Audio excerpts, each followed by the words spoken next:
Hello, konnichiwa guys. Hindi na naman nga ako nakapasok sa trabaho dahil maaga pa lang masama ng pakiramdam ko. Pagising ko pala ay nahihilo na naman ako at umiikot yung paningin ko. Kaya nag-day off na lang ulit ako.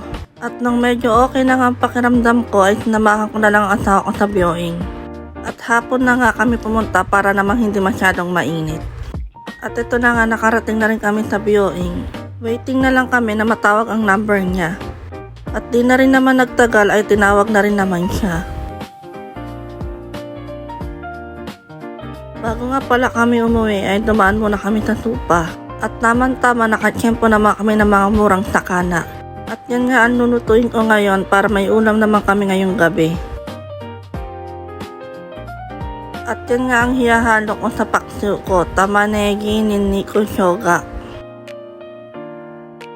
At ganyan nga ang pagluto ko pag sasama-samahin ko lang.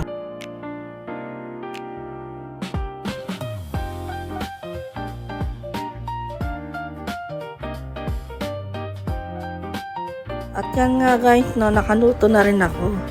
So paano guys, hanggang dito na lang ang video ko. At salamat ulit sa pagsama nyo sa akin ngayong araw. 見てくれてありがとう。またね。